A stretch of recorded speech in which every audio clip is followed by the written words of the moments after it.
consider is laid on the table.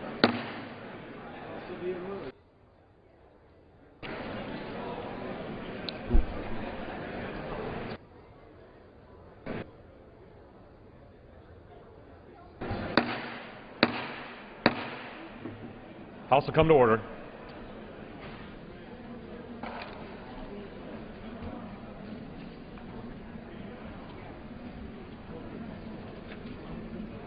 House will come to order. Gentleman from Texas, Mr. Sessions, is recognized. Mr. Speaker, thank you very much. I reserve my time. The gentleman from Texas reserves. The gentleman from Massachusetts is recognized. Mr. Speaker, I want to ask unanimous consent to insert in the record the statement of administration policy opposing this bill. Without objection. Mr. Speaker, at this time I'd like to yield 2 minutes to the gentlewoman from New York, the distinguished ranking member of the Committee on Rules, Ms. Slaughter. House will come to order. I just put this in.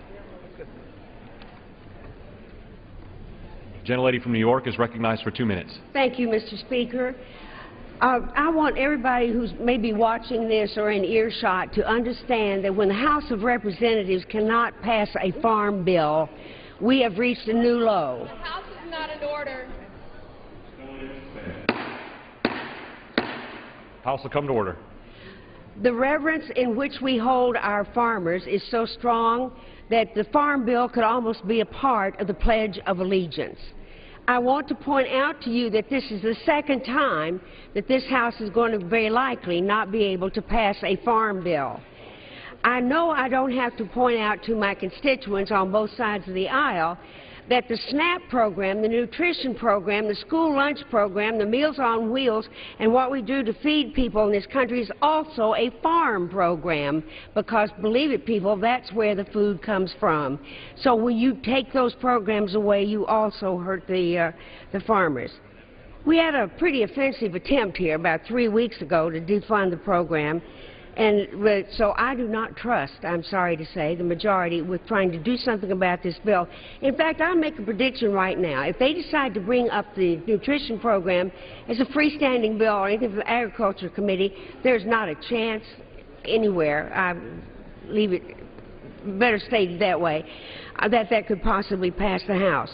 Simply because we had a lot of explaining here this morning, and we were told that the fact that the Republicans took the SNAP and the nutrition program out of it would not be construed by the American people as that they're opposed to feeding people. It's just that they thought it was a piece of extraneous matter that they could deal with maybe in some other way. What a tragedy that is for all of us to have to go back home and try to explain to the people that we represent that this House, the most dysfunctional House in history, spending $25 million a week to operate the House of Representatives, that our biggest trick here is to pass a bill here that we know from the outset will never see the light of day. Almost all of them have the statement from the administration policy that no way in the world would the President ever sign any kind of bill like that. Enough already. Enough. We've disgraced ourselves before the country. We've disgraced ourselves in front of the world. Now, we're raising a generation of children right now who've not been adequately. Could I have 1 more minute? Gentleman, an additional 30 seconds. 30 seconds. All right. Gentleman is recognized. I'll just end up this way. I've been here a while. I've never seen anything in this dysfunction. I really am embarrassed to say today that trying to feed people could be a reason why they would stop the Farm Bill, which, as I said, has been a bipartisan bill, has gone through like a hot knife through butter ever since we started doing farm bills in the United States. This is the lowest of the low. When we can't pass this, you know, ladies and gentlemen, they can't run the House. I yield back the balance of my time. Gentlelady yields back. The gentleman from Texas is recognized. Thank you, Mr. Speaker. Mr. Speaker, I'm here to tell you that the opportunity for the Rules Committee to put the bill on the floor, as we did several weeks ago, resulted in 172 Democrats voting against the bill, which meant that it did not make it out of the House, and that's why we're here today. We're here today because the bill did not pass. My party and our friends the Democrats did not supply enough votes to make sure it would move forward. And my party is here trying to make sure that we get a second shot at passing the Farm Bill, and that's what we intend to do. I reserve my time. The gentleman from Texas reserves. The gentleman from Massachusetts is recognized.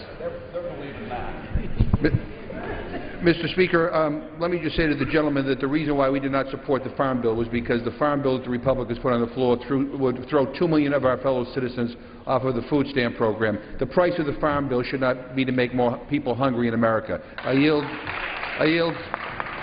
30 seconds. To 30 seconds. 30 seconds, the gentleman. I want to say to my friend, the reason the Farm Bill lost is because 62 of your people wouldn't support your Chairman Lucas, who pleaded for their support. That's why the Farm Bill lost. Secondly, it lost because you adopted 3 amendments that undercut poor people in America.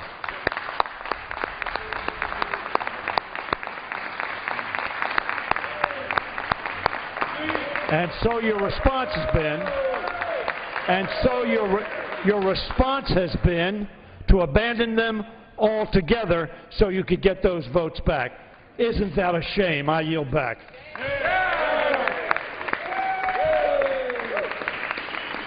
The gentleman will be reminded to address the remarks to the chair, not to other members of the body. The gentleman from Massachusetts reserves. The gentleman from Texas is recognized. Thank you, Mr. Speaker. Mr. Speaker, as has previously been stated, it is the intent of the Republican leadership and this majority party to have a bill that will be available and ready that can pass on what might be considered the SNAP portions of this Farm Bill.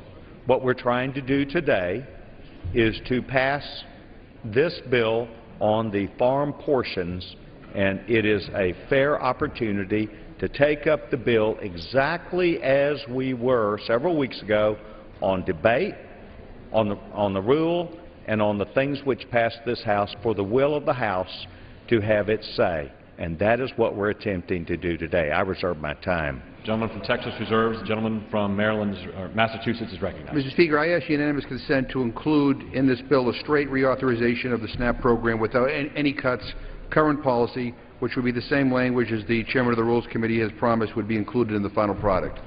The gentleman from Texas yields to such unanimous consent. I would not yield for that purpose. Mr. Speaker, at this point, it's my privilege to yield 1 minute to the gentlewoman from California, the distinguished Democratic leader, Ms. Pelosi. The gentlelady from California is recognized for 1 minute. Thank you very much, Mr. Speaker.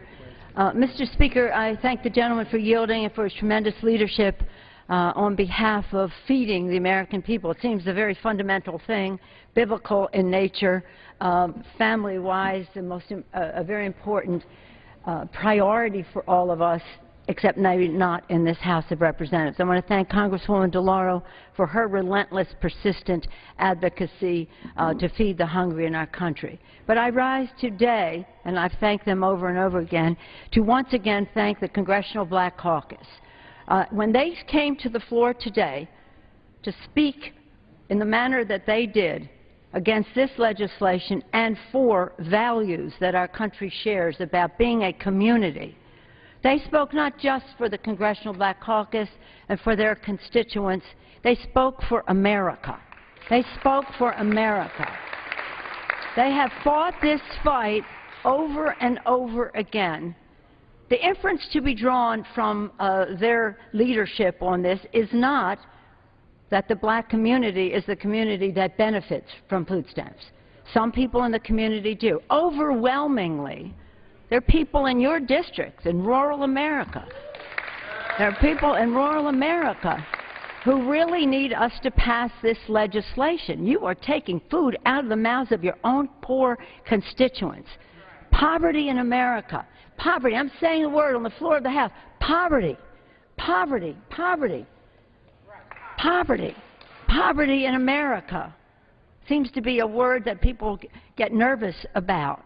Poverty in America among our children is something shameful, but it is a reality, and it has an impact on children to have the uncertainty in their lives that poverty brings. And when that poverty says to those children, 1 in 4 of you are going to sleep hungry tonight, that's just wrong. And it's wrong for America. It is not consistent with our values. It does not represent the sense of community that makes America strong and that makes America great. So to Marcia Fudge, Ms. Marcia, to the distinguished chair of the caucus, Marcia Fudge, from Mr. Cleaver, the former chair, to Mr. Clyburn, our distinguished assistant leader, to all of my colleagues in the CBC and champion on the poverty issue, Congresswoman Barbaleo. I could name all of you because you've all been out there on the forefront of this. Our democracy is as strong as we are as a people. The middle class is the backbone of America. The aspirations of all Americans to become part of the middle class is what we should be addressing in Congress. And what are we doing? 190 days we've been in this session and no jobs bill yet. The leadership of the Republican Party says they want regular order. They want regular order. They passed a budget bill. Over 3 months ago, the Senate passed a budget. The regular order would be to go to conference, get rid of the sequester,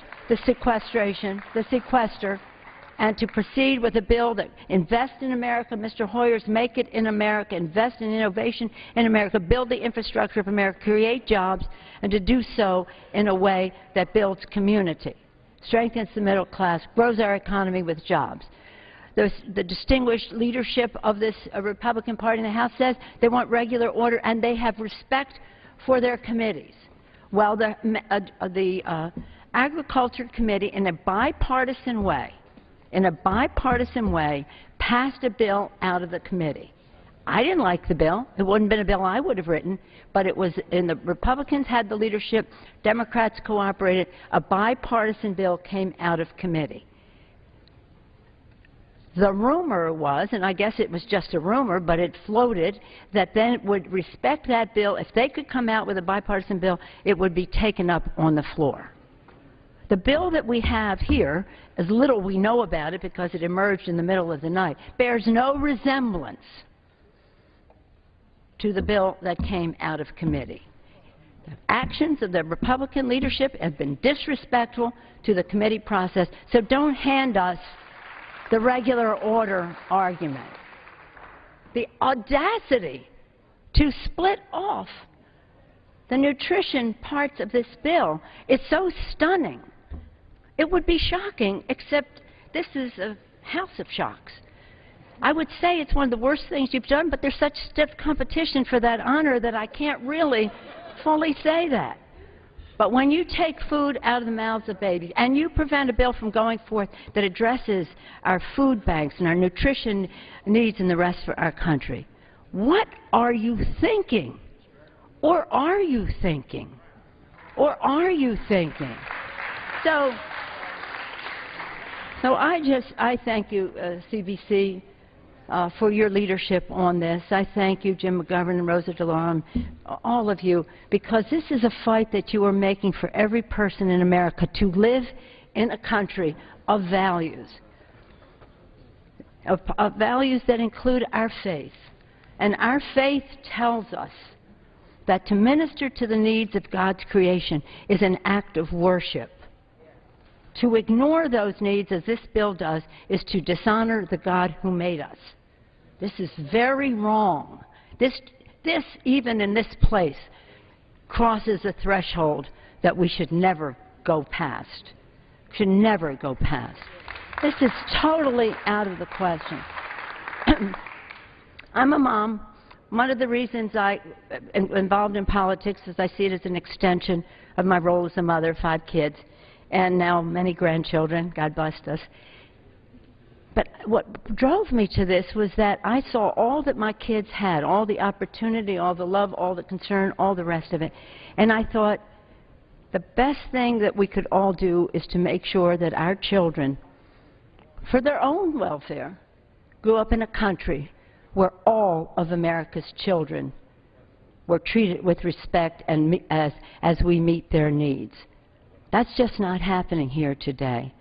I call upon our friends in the faith community And they're here on this issue, as well as most of the farmers groups and all the rest. There's nobody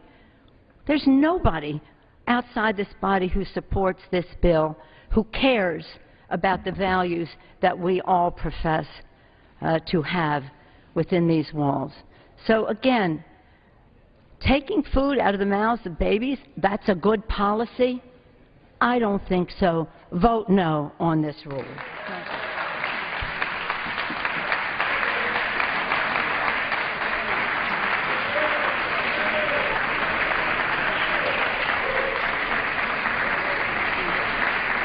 Members are again reminded to address their remarks to the chair, not to other members of the body. The gentleman from Texas is recognized. Thank you very much, Mr. Speaker. Mr. Speaker, the opportunity, once again, as I stated at the very top of this rule that we began several hours ago, is that the Republican leadership and the Republican membership has great respect for men and women who have fallen on hard times. We have great respect for the millions of people who have lost their job. Mr. Speaker, the House is not in order. Gentleman's correct. The gentleman from Texas controls the time. House will be in order. We have great respect for the many people who have lost their job and continue to lose their jobs, full-time jobs that have gone to part-time jobs. We recognize that our country is facing very difficult times and more difficult each and every day. It is our hope through this bill and a following opportunity to make sure that the entire piece parts of the will of this body go directly to the conference and meet with the Senate. And that is what we're attempting to do today. So for members to ensure that we get to a conference with a complete part of this bill, that is why we are here today and will be here in the immediate future, and I reserve the balance of my time. The gentleman from Texas reserves. The gentleman from Massachusetts is recognized. Mr. Speaker, I'd like to ask unanimous consent to insert on the record a letter from Bob Stallman, the President of the American Farm Bureau Federation, in opposition to this bill. Without objection. At this point, Mr. Speaker, I'd like to yield 3 minutes to the gentlewoman from Connecticut, a leader on this issue, Ms. DeLauro. The gentlelady from Connecticut is recognized for 3 minutes. A vote for this bill is a vote to end nutrition programs in America. Members on the other side of the aisle have already expressed that this morning. Imagine referring to the nutrition title of the Farm Bill as extraneous, dealing with hunger, dealing with people who have fallen on those hard times, dealing with their food insecurity and their being hungry and kids going to bed hungry every night in this nation, is extraneous. But that says it all. That tells you where their values are. Before we consider the content of this legislation, take a minute to review what just has happened. Shortly before 8 p.m. last night, the majority posted a 608-page bill online, announced a meeting at 9 to consider the bill. The majority violated their own rule of allowing at least 3 days to review legislation before a vote. I have a copy of the bill right here. This is the bill, 608 pages. Have my colleagues read all of the 608 pages? Have they taken the time to know what's in it? Do they understand that in 2014, in fact, that what they have done adds to the deficit? No. Instead, we are recklessly pushing forward this partisan bill designed to inflict great harm. And even more pernicious is the substance of this bill, which throws millions of American families aside. This removes the entire nutrition title from the Farm Bill, with no indication that the majority intends to take up those programs in the near future. Let's be clear about what this means. Food stamps are the critical central strand of our social safety net, our country's most important effort to deal with hunger. helping over 47 million Americans. Nearly half of them are children.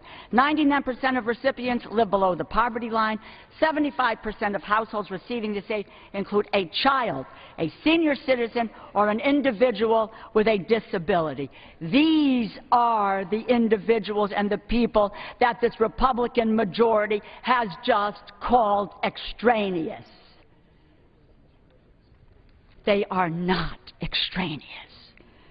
The bill before us would mean the death knell of the food stamp program, the other nutrition programs that have been part of the Farm Bill for decades. This bill is immoral, and it is a serious risk to our society. 532 farm groups sent the Speaker a letter opposing the splitting off of nutrition programs. Bishop Stockton, other religious leaders wrote a letter calling food stamps, and I quote, one of the most effective and important federal programs to combat hunger in the nation.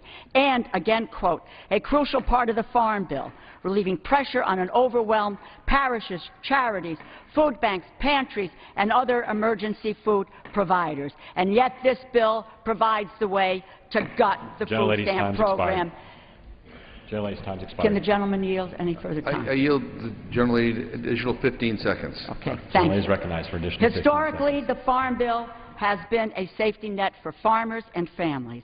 It has enjoyed bipartisan support up until now, until this majority has rent that support asunder. A vote for this bill is a vote to end nutrition programs in America, to break the long-standing bipartisan compact that the Farm Bill represented for decades. It takes food out of the mouths of hungry children, seniors, veterans, disabled. It is immoral, and these people are not extraneous. I urge my colleagues to reject this bill. Gentlelady's time's expired. Members are reminded to utilize the time allocated to them. The gentleman from Texas is recognized. Mr. Speaker, last night we had the gentleman, Mr. Lucas, chairman of the Agriculture Committee, who approached the committee and said he would like for us to consider this bill on Farm Bill portions. He indicated that he would follow up and had every intent to follow up with a companion part, which would be the separation of these two, which would be the SNAP portions. Today we are attempting to offer the bill on the farm policy, and we're doing that.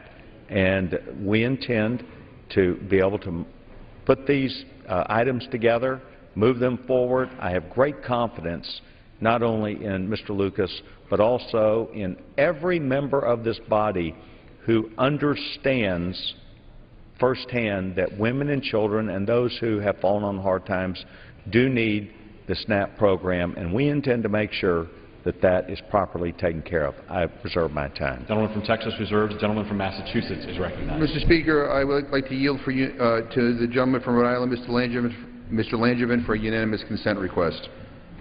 Gentleman from Rhode Island is recognized. Mr. Speaker, I ask unanimous consent to revise and extend my remarks in opposition to the rule in the underlying bill, which cuts off nutrition assistance to millions of Americans, including thousands of Rhode Islanders. Without objection. I yield back. Mr. Speaker, I yield to the gentleman from Michigan, Mr. Kildee, for a unanimous consent request. Gentleman from Michigan is recognized. Thank you, Mr. Speaker. I ask unanimous consent to revise and extend my remarks in strong opposition to the Farm Bill rule and the underlying bill because it hurts America's children. Without objection. Mr. Speaker, I yield for unanimous consent request to the gentleman from Virginia, Mr. Scott. Gentleman from Virginia is recognized. Thank you, Mr. Speaker. I ask unanimous consent to revise and extend my remarks in strong opposition to the Farm Bill rule and underlying bill because it takes food and nutrition from working families and veterans and seniors and children and the disabled and many others in need. Without objection, gentleman from Massachusetts' time will be charged. Excuse me? Parliamentary. The lady will state her point of parliamentary inquiry.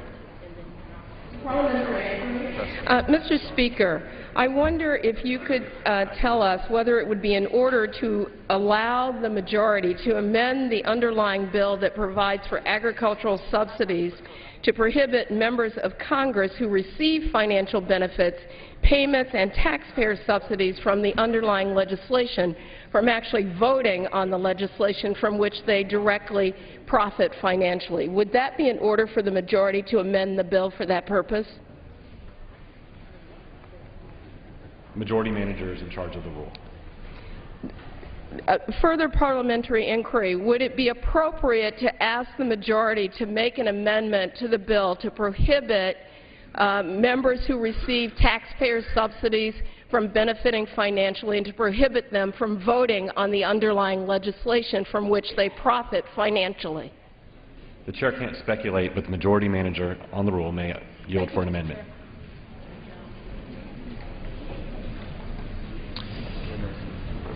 Gentleman from Massachusetts reserved. Gentleman from Texas is recognized.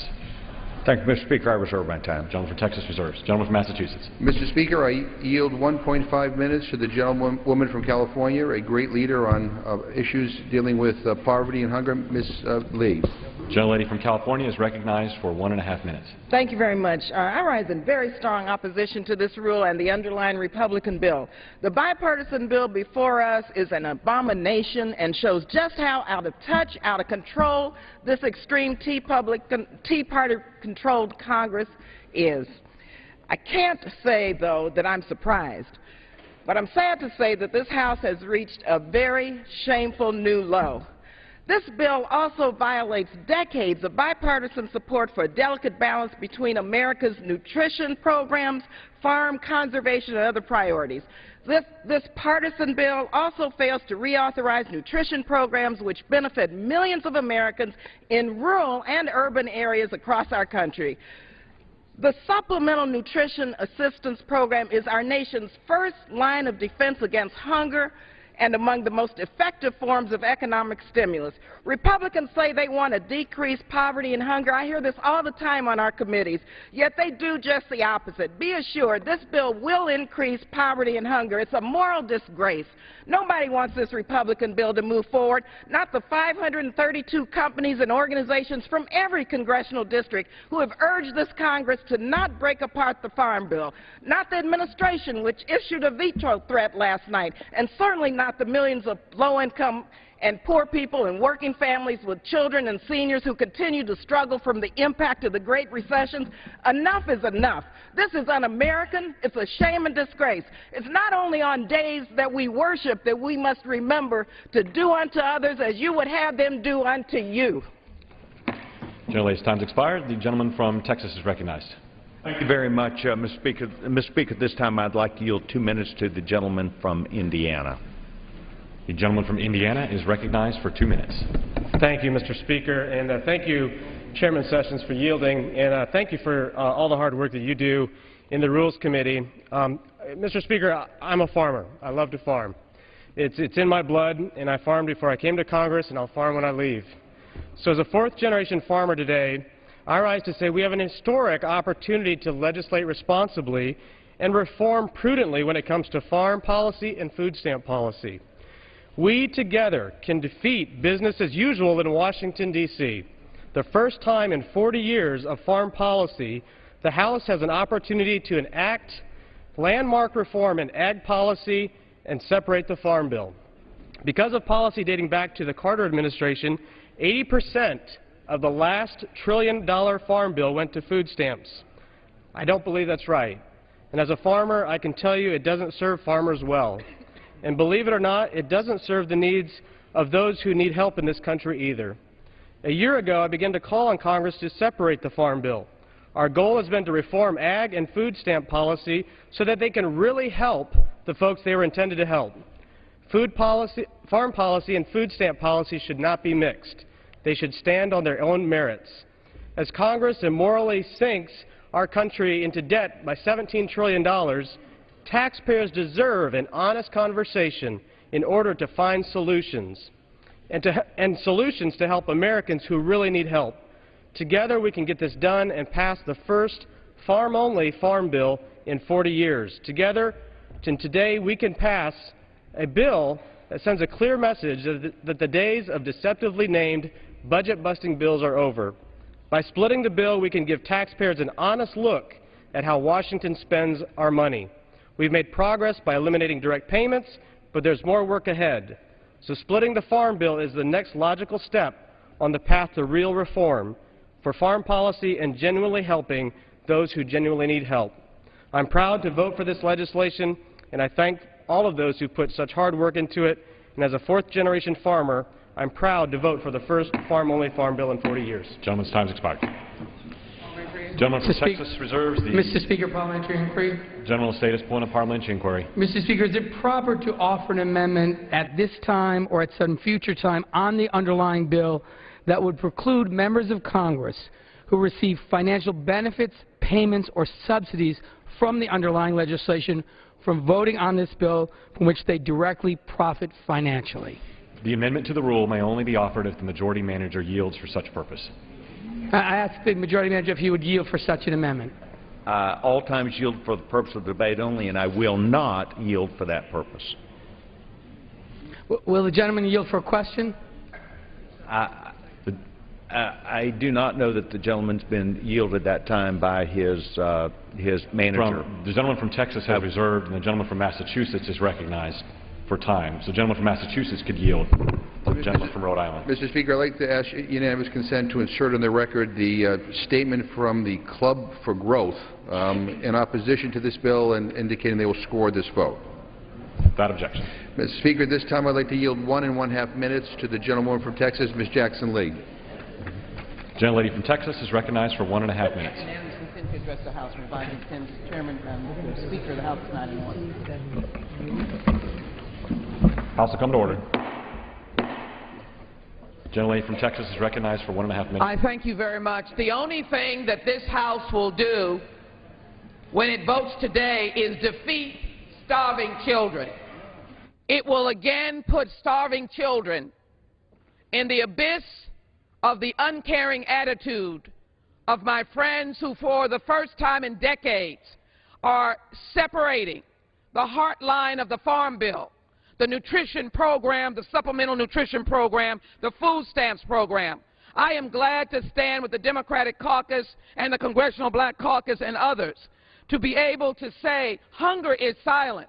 There's no one on this floor today, there's no child in that microphone standing over here telling you that their belly is protruding because they have not eaten. There is no one on this floor today that goes to a summer program and did not eat because their breakfast program is tied to the school and they're out of school and summer brings about hunger. There's no one that has told you that families have an extra $300 bill in the summertime to feed their children. And for those that do not have it, no one has told you that the lack of protein in a diet leads to disease and decay of teeth and bones, the very children that we say are priority on this place. In decades, you have never separated the supplemental nutrition program. $20 billion cut, $3 billion, making it $23 billion in cuts. You'll never put that on the floor. You'll slide it through because all the folk want is a piece of a soundbite at home to say they believe in deficit reduction. I believe in life of the children. I believe in growing our children. The Vote no. time's expired. Vote no. Vote no. It is ridiculous what you're doing to our children. Absolutely. The gentlelady is out of order. The gentlelady is still out of order.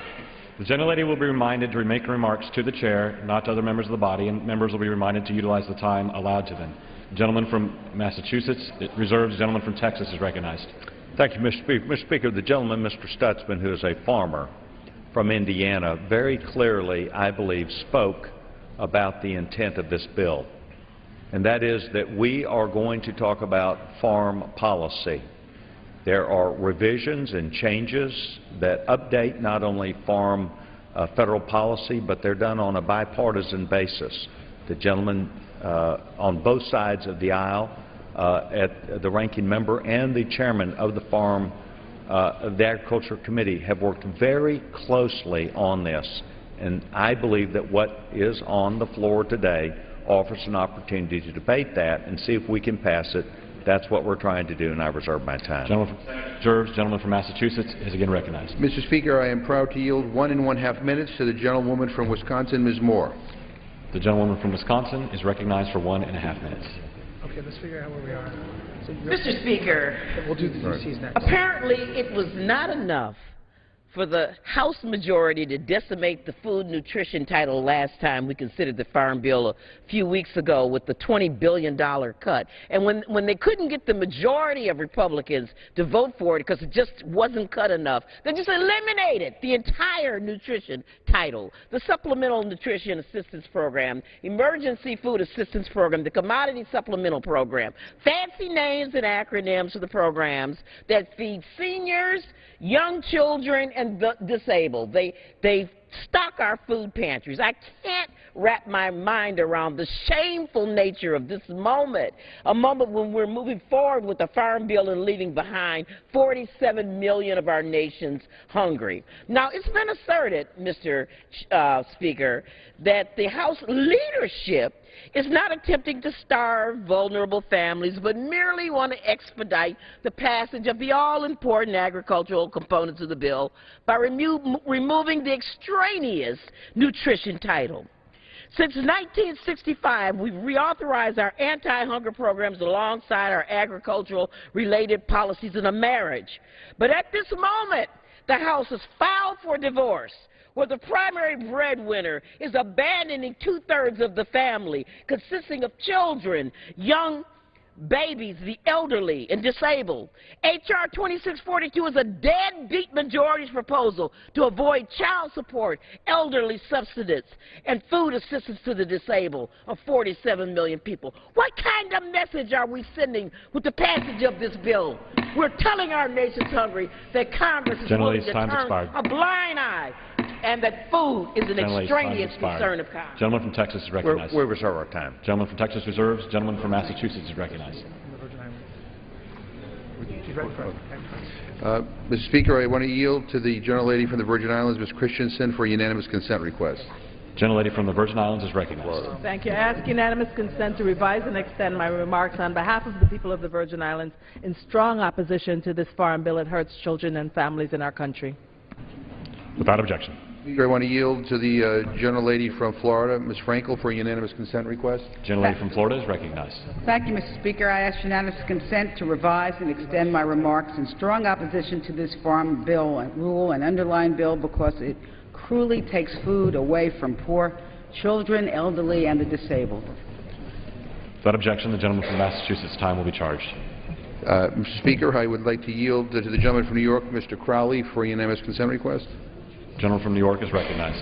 Mr. Speaker, I ask unanimous consent to revise and extend my remarks in strong opposition to the Farm Bill rule and the underlying bill because it increases hunger in our country. Gentleman, Mr. Speaker, I'd like to yield. Unanimous consent is not objected to, and the gentleman's time from Massachusetts will be charged. Mr. Speaker, I'd like to yield to the gentleman from Pennsylvania, Mr. Cartwright, for a unanimous consent request. Gentleman from Pennsylvania is recognized. Thank you, Mr. Speaker. Mr. Speaker, I ask unanimous consent to revise and extend my remarks in strong opposition to this Farm Bill rule and the underlying bill because it increases hunger in America and it punishes all of those who rely on the SNAP program in this country. Without objection, the gentleman from Massachusetts' time will be charged. The gentleman from Texas objects. Mr. Speaker, I object. I can't agree to unanimous consent that this increases hunger in America. It just separates a bill out. Regular order, Mr. Speaker. The gentleman from Texas is not recognized. What does it mean if you... Mr. Speaker. Mr. Speaker. Objection from the gentleman from Pennsylvania's request was heard. Parliamentary inquiry. So what does that mean? The gentleman's recognized. Whose time got charged with the last two speakers? The last two unanimous consent requests? Were each one sentence and you're saying they were charged? Gentleman from Massachusetts. And would you explain to the House why that is the case?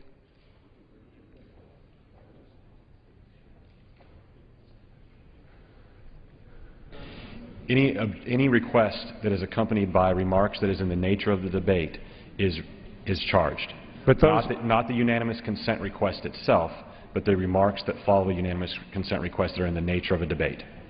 Mr. Speaker, I object to that ruling and would ask the Speaker to reverse it.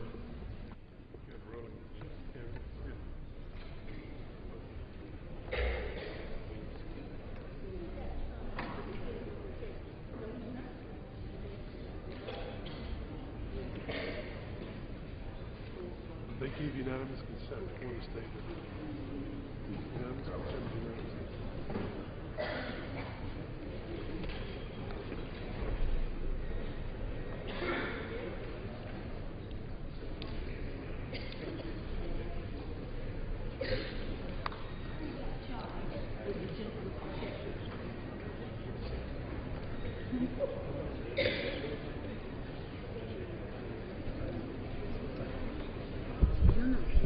Rule pending at the time.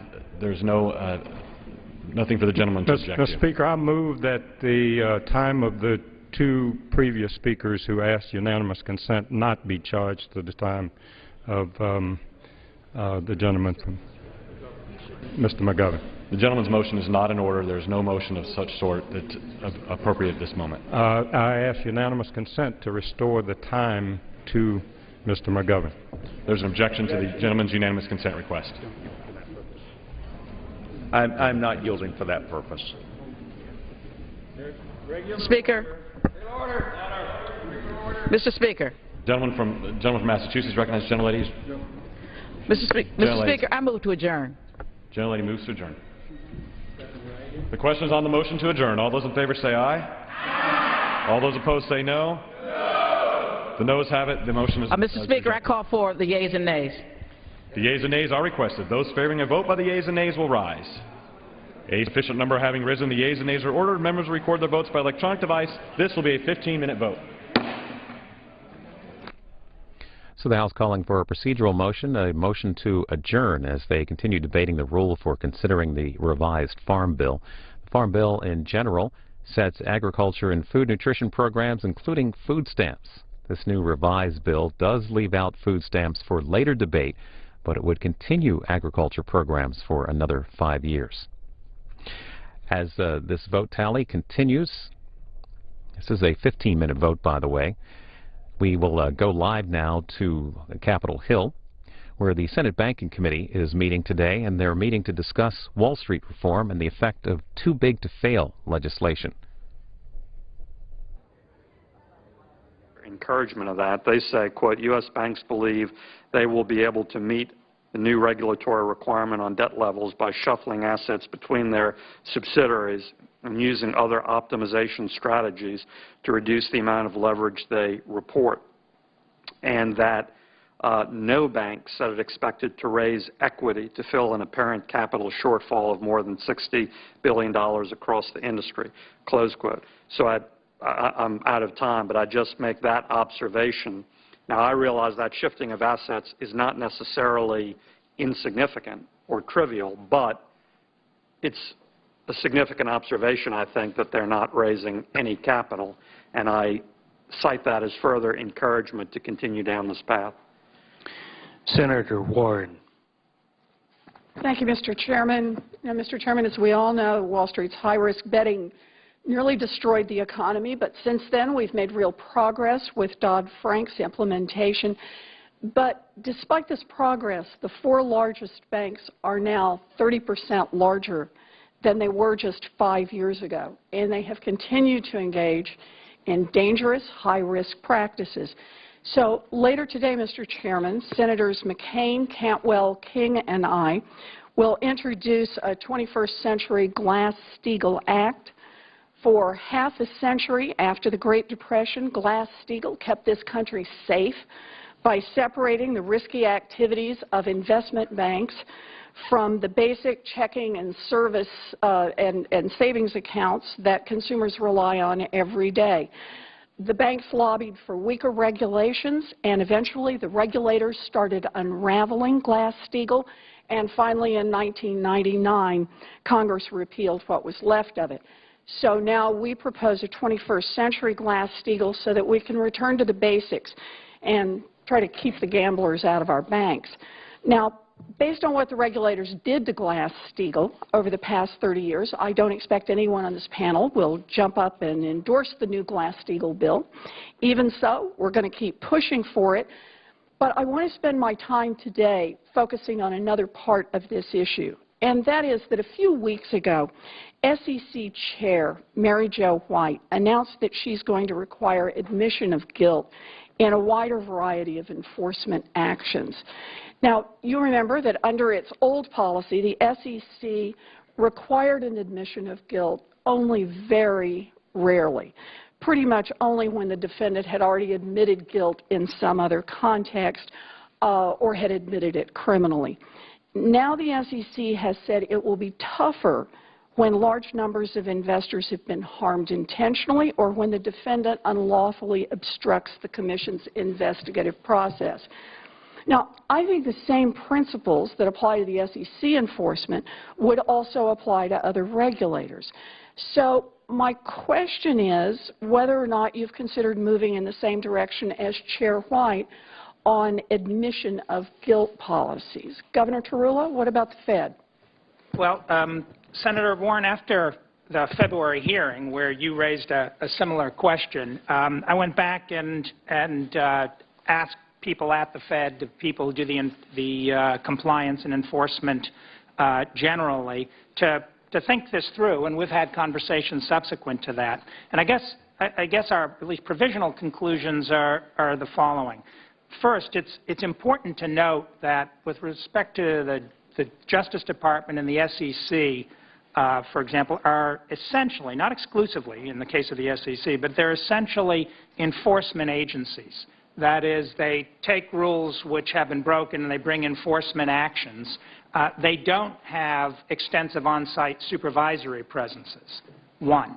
Two, the precedent value of an admission at the SEC, for example, is of substantial consequence potentially for shareholders' derivative suits and other litigation that may be working off the same set of facts. For us, with prudential regulation, we are basically trying to protect the taxpayers. What we're most interested in is making sure that any violations of or unsafe and unsound practices are remedied as quickly as possible. Well, we're not creating taxpayer derivatives. But let me just ask you the question on that, though, Governor Tarullo. I would have thought you would have described your job as trying to prevent them from breaking the law at all. Well, sure. And that when you catch them breaking the law, you want them to stop breaking the law, but you also want to impose an appropriate penalty. Well, that we do. We do impose penalties. And that means that you often settle with them rather than taking them to trial. Well, sure. And how much you can settle with them for, that is, how much they will really pay as a result of having broken the law, depends in part on how they evaluate your willingness to push them to trial. So the question I'm asking about is really how much leverage you have. And what SEC Chairman White has said is that she's going to step it up. She's going to be tougher, and she thinks that's going to give her better leverage, or at least I think that's the assumption she makes here. And what I'm asking is whether or not the Fed plans to do the same. You know, when I was here back in February and I asked the question about when's the last time you took a large financial institution to trial, the answer was not good, and it confirmed the worst fears of the American public, that the government is quite willing to take ordinary individuals to trial, but when it comes to big banks, they're not so enthusiastic about enforcing the law against them. And so that's the question I'm trying to ask about. I understand it's different when you have supervisory responsibilities, but you have a responsibility to see to it that this law is going to be enforced. Part of that is taking people to trial. That's one of the tools in the toolbox. Well, it is a tool, but actually we have, I think, a more, in some ways, a more immediate and effective tool, which is the exercise of supervisory requirements and getting people to change what they've done. Now, forgive me, Governor Tarullo, I appreciate that you have another tool that you sometimes use quietly and out of public sight. The question I'm asking about, though, is whether or not you're going to require something more public. Following SEC Chair White's change in policy, so that she's going to require admissions of guilt, which at least get us to a place where we're doing something out in public, and perhaps leading toward trials on a more regular basis. Well, I think the third point I was going to make actually was the sort of third conclusion of our discussions internally was that there may be instances in which doing so would be warranted for a variety of reasons. I guess the first 2 points I was making were simply that given the tools and the abilities we have and the effort to maximize the benefits to the public of the resources that we do have, generally speaking, the use of the supervisory mechanisms, I think, is probably most effective. Now, that doesn't go to the question of what the fine should be. And I think that's a legitimate question, whether you're doing it through a supervisory process or whether you're doing it through a quasi-judicial or a judicial. So does this mean you will be considering reevaluating your policies along the same lines that the SEC has? Well, no, I think we're just we're in a fundamentally different situation, I think, than the SEC. I think we are in a different situation. Now, I think, if you've seen with the more recent fines that have been substantially larger than historic precedent, I think you do see some effort to ramp up the kind of enforcement mechanism that's being used. Well, but I'll say on that, Governor Tarullo, since I see that we're over time, and I will be careful here, Mr. Chairman, I will say there's been some real question about the settlements that you've made. We talked about the mortgage foreclosure settlement also at an earlier hearing, and that Congressman Cummings and I have asked for documentation about what the banks did wrong and more details about how it was determined who was going to get what kind of compensation from that. That was 6 months ago. We still haven't had it. I just want to make the point that if you had real confidence in your settlements and that if people could see the details of those settlements, what the banks did wrong and how you determined how much money would go to individual people, then the public could evaluate for itself whether or not you're really out there fighting on their behalf. And so far, you have not been willing to do that. I think that set of issues is a different set of issues, because if one is talking about sort of transparency of enforcement actions, no matter what their origins, law enforcement, regulatory, administrative, supervisory, I actually do think that the bank regulators need to think more about when we put out a public notice of the kinds of supervisory actions that have been taken. And I think just as in a somewhat different context, we've moved a long way with the stress tests and the publication of results on the stress tests, I think there's a pretty good case to be made for thinking about putting enforcement actions, the orders that we will use, as you say, internally, out on the public record as well, which I think does serve some of those purposes, but in our context. Yeah. I detect in that some change, and I appreciate it, and I say, Mr. Curry, I'll get you next time. Okay. Thank you. Sorry, Mr. Chairman. Senator Heitkamp. Thank you, Mr. Chairman. And just not to belabor Senator Warren's point, but the best enforcement tool is a good deterrence.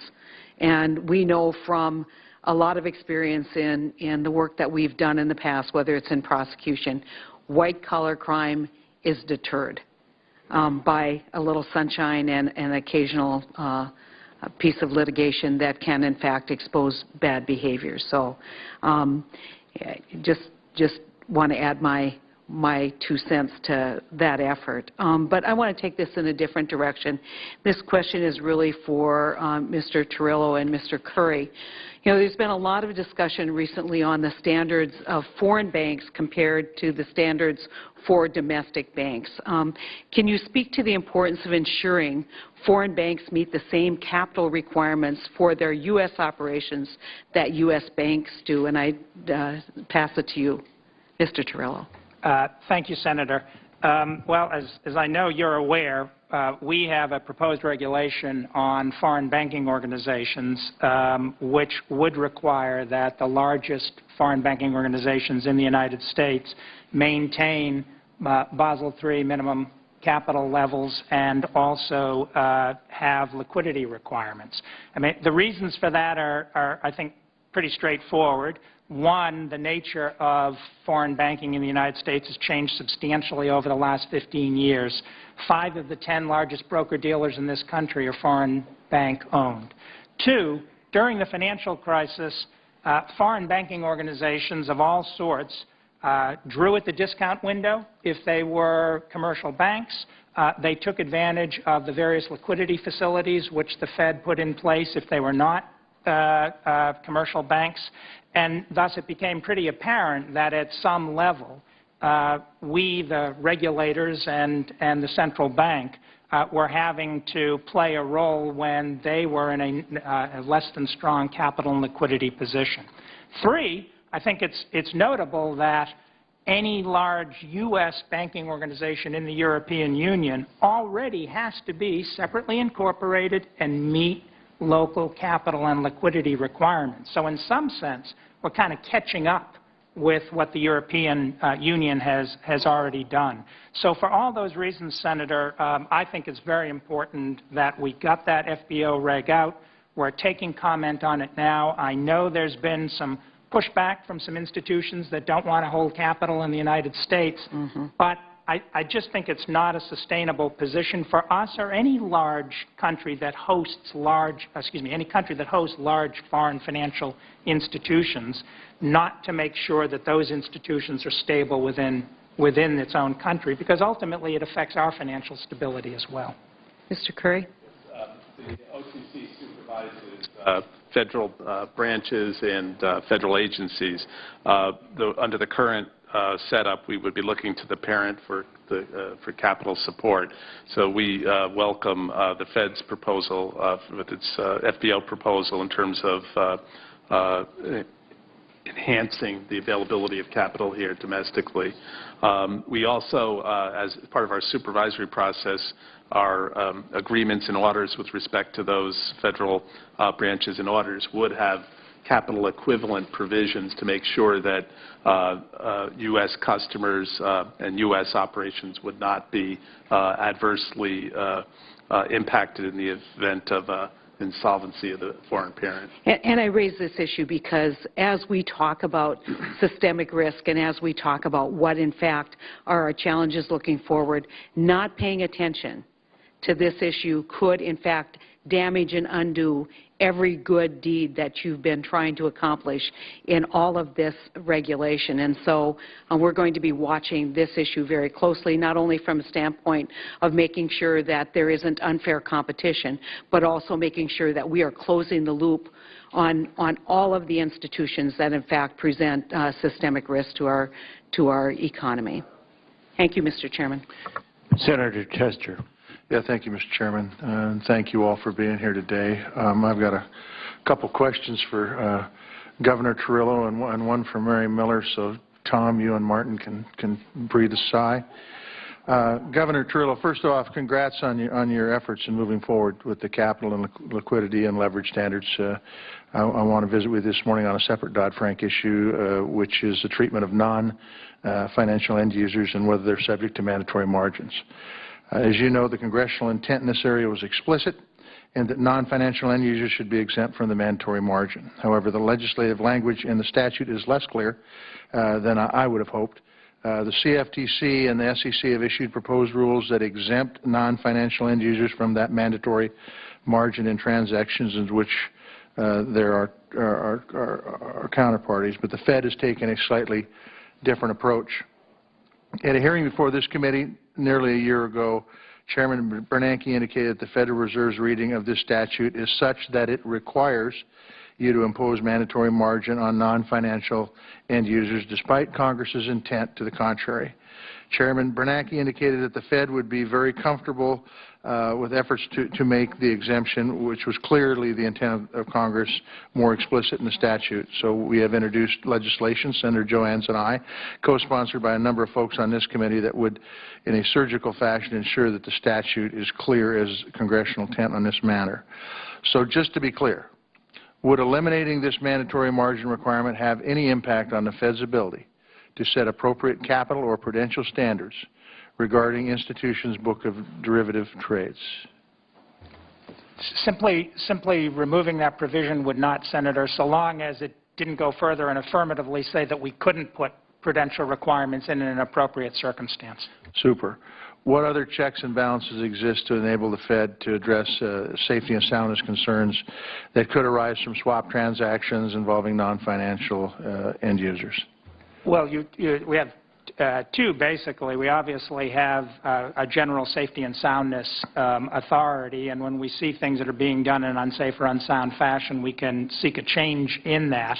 That is actually the way we try to navigate the Scylla and Charybdis of the legislative language and the legislative intent, is to set up something which tries to track good risk management. But you're right, our reading of the statute said we couldn't simply exempt it. But I don't think anybody, certainly at the Fed, has believed that we needed anything additional in the legislation. And if the intent of Congress was not to affect the end users, the vast majority of whom are posing no systemic risk whatever, then we have no problem with that change. Okay.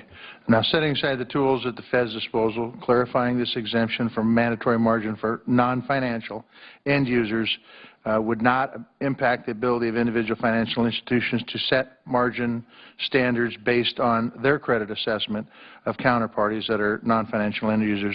Would you agree with that statement? Senator, I think that your intent, if I understand it correctly, is basically just to change the current law so that there is no instruction from Congress to the regulators saying you have to put some sort of margin requirement in with end users. With the non-financial end users. Right, exactly. Limited to that, it would not impinge on the ability of any entity to do its own risk management, would not impinge on our ability to use our full panoply of supervisory tools. Okay, so the banks still have the ability to set margin requirements, but there wouldn't be a requirement to impose mandatory margin requirements that wouldn't normally be required to do. Okay, good. Given all the other mechanisms at the Fed's disposal in setting capital and prudential standards regarding these transactions in a more targeted fashion, is there any reason why the Fed would also need the statutory authority to impose mandatory margin on non-financial end users? No, sir. Okay. Thank you very much. We need to get this done. I mean, I think we need to deal with this issue very, very soon, and we're going to see $5 to $6 billion sucked out of the economy as the non-financial end users raise money to set aside to meet what I think are unintended consequences, and I think this is inefficient and a shame, particularly since the intent of this drafting was to shield non-financial end users from the costs, which would not reduce systemic risk. So we're going to keep working on that. I have a question for you, Mary Miller. There are a group of us off this committee that's working on GSE reform to move the housing system forward while preserving the 30-year note. What is your opinion on dealing with Fannie Mae and Freddie Mac? Would you agree that this is an important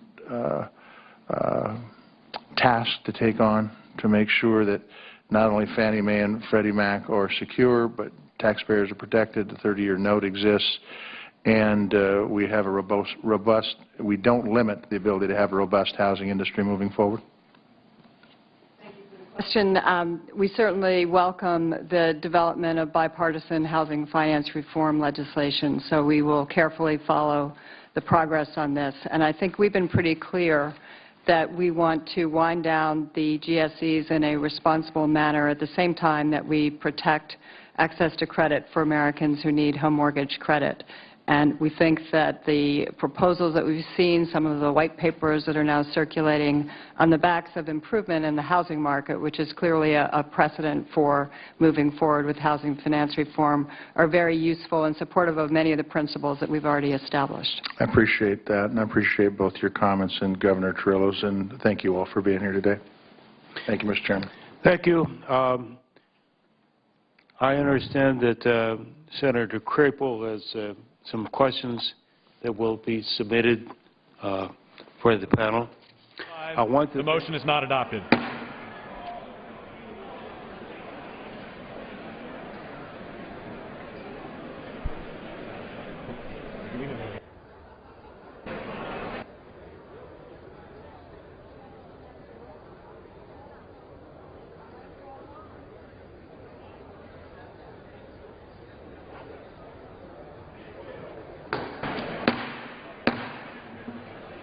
House will come to order.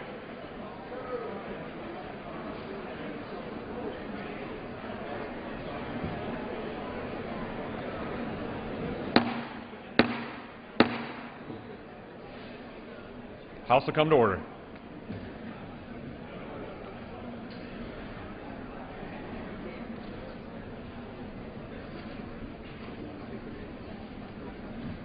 Who seeks recognition? The gentleman from Massachusetts is recognized. I yield to the gentlelady from Oregon, Ms. Bonamici, for